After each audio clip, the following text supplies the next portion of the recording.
Previously, I showed you how to do the fuse bypass with kill switch for your Hyundai Ioniq 5.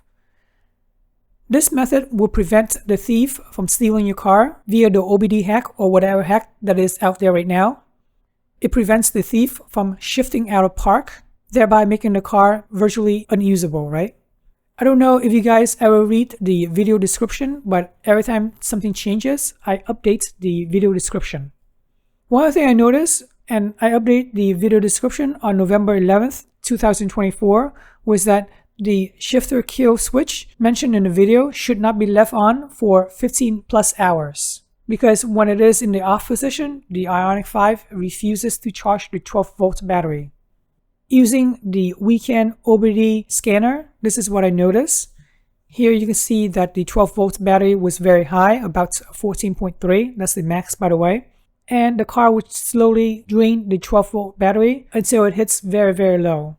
At below 12 volts, my weekend device goes to sleep, so that's why it's not reporting any more data. My first assumption is that this fuse is being monitored by the car. When a car does not see the fuse connected, then it will refuse the 12-volt battery. This is what the 12-volt battery looks like using the Blue Link integration. It's basically the same chart, right? You got the 12-volt battery at 80%, and then it will drain down all the way to about 55%, and then it will stop reporting. With this modification of having the 12 volts not being charged up, that's not good, right? Because what if you leave the car for more than 2 days, for instance?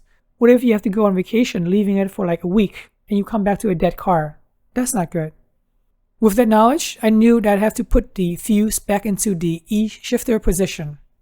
But strangely, even putting the fuse back, the car was not charging up the 12-volt battery at all. So I took it to the dealership.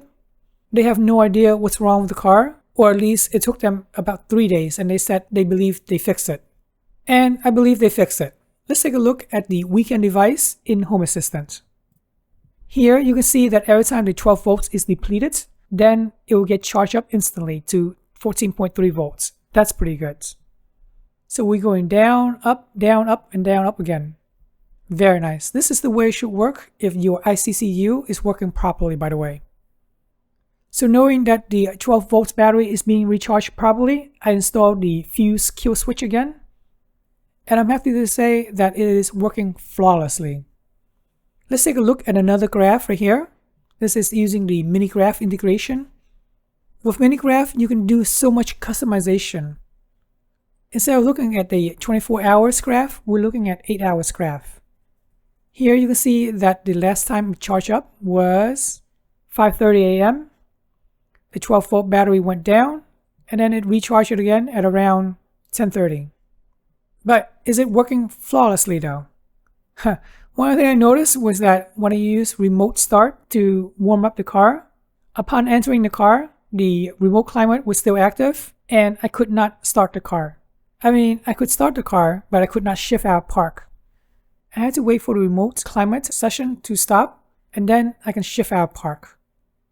That's definitely a nuisance, and I'll update this video with the video description if I find any other anomaly. If you find any other crazy things going on with the car, please let me know, let everyone know in the comment section below. Alright, hopefully this video helps you on how to secure your Hyundai Ioniq 5 or any other car from Kia and Hyundais. I really appreciate you guys subscribing to my channel, liking this video, and thanks for watching.